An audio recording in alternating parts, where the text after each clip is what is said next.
In our news bulletin for this evening, Niue women's lawn bowls triples team surprised in with a silver, adding to Niue's medal count at the Pacific Games in Papua New Guinea.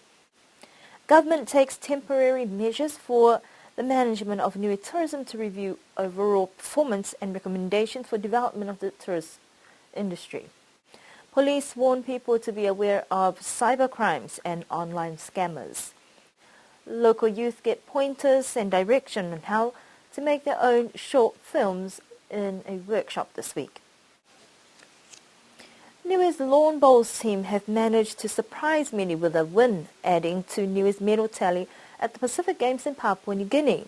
The women's triples team consisted of Pauline Blumsky, Fotohovaka and Komanongi Fale, who faced off with Fiji, vying for a gold but came up short, with Fiji scoring 21. Niue had 11 points, settling for a very well-deserved silver medal.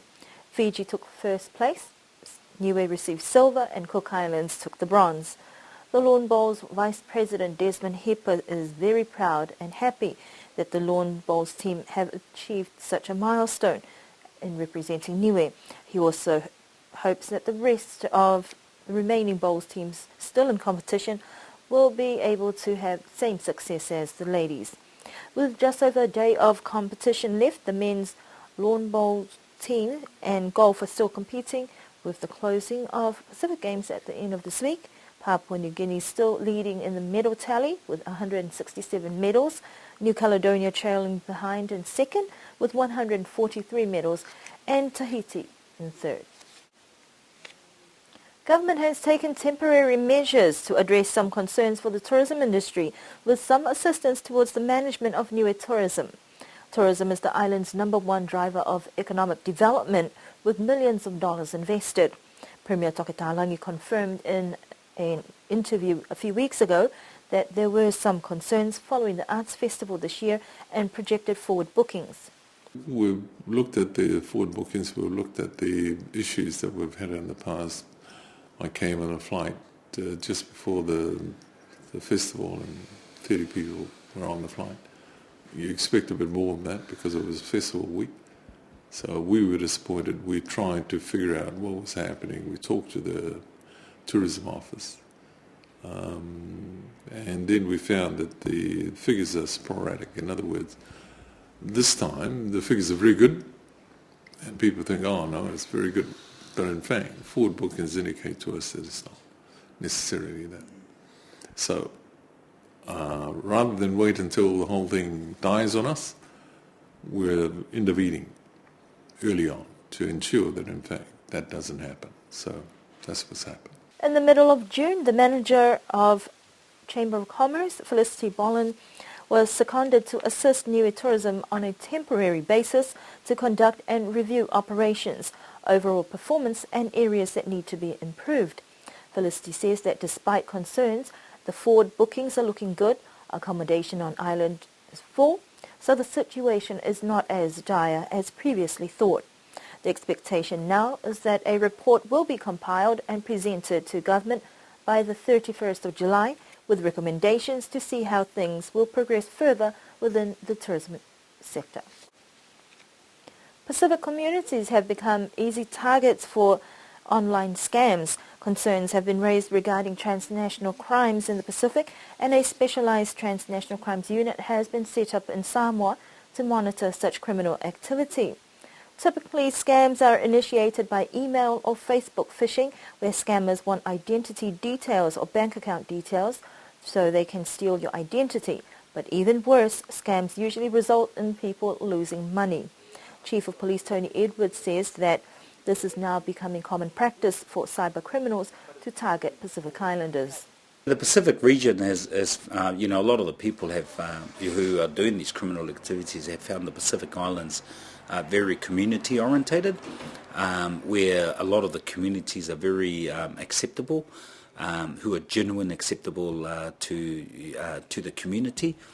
So they've used them as targets, and hence why they've started to bring in these scams to the community. So as it becomes an easy target, people will always be giving and always acceptable. So now they're starting to use them as a way in to come in and create their criminal activities. What we're trying to do is to ensure that the community gets an awareness or educated in, what to look for, and what things are going to come through that's not normal to them.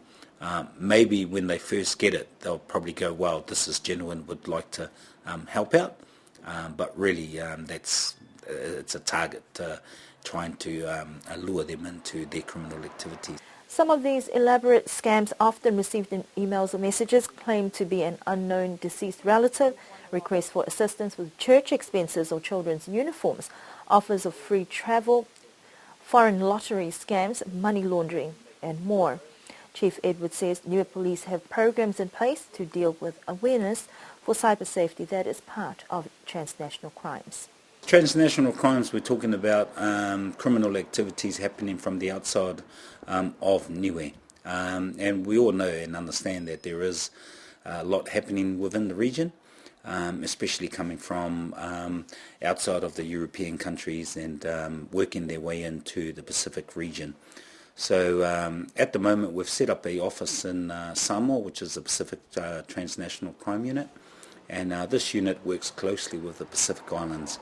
So our job is to ensure that none of these criminal activities are filtering down to the Pacific region. Kiwi Bank manager Matt McPherson has also raised similar concerns regarding scams that dupe people into paying money by hacking into people's accounts or claiming to be someone else. When they hack into people's emails, say for an example, Facebook, your personal email address, so they'll be using your name, you being in a different country. And then that's when the bells start ringing, where you start thinking, well, I just spoke to this person and he's in Niue. All of a sudden he's in a different country.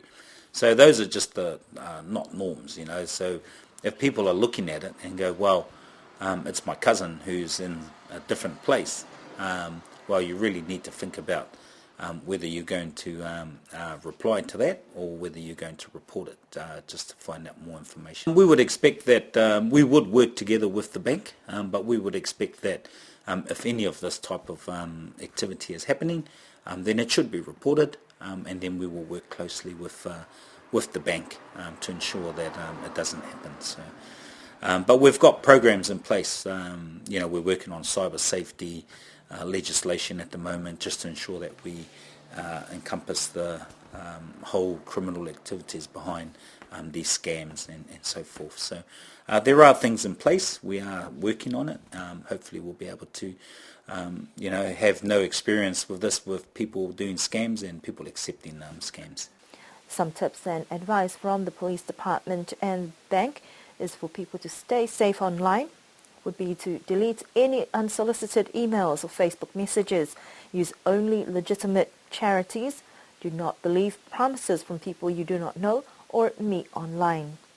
Niue Police urge those who have received any suspicious emails or messages to report it to the department, and they will look into it.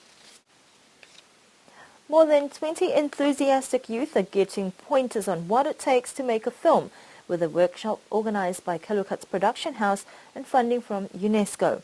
Vela Mansauti has been brought in especially to facilitate these sessions, where he has been able to impart his knowledge with upcoming young creative minds who may be able to use filmmaking skills as a launchpad for future projects or work.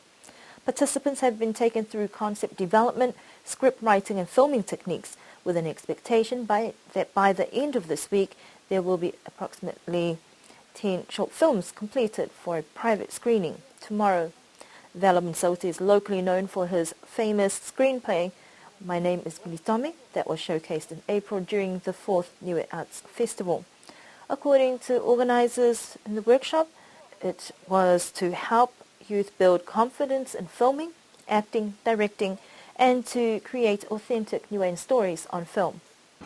It's more of telling our own stories, sharing our own stories, sharing my experience of what my work is, and giving them an idea of what it is. They have only a whole week to a crash course in writing and doing their own film and all that kind of stuff. So I'm hoping that they take away their ideas and the little film that they have made, and hopefully in the future, who knows, that they might, decide to be people like myself, create their own work. Participants have also shown determination, commitment and team spirit in trying to complete their projects and films, even using their own personal vehicles to travel around. We caught up with one of the students to see what she thinks of the workshop and what she has learned so far. We've learned a lot of things about filming. We've learned a lot about the camera techniques. We've learned about directing, acting, all of those filming strategies in the workshop. I faced directing.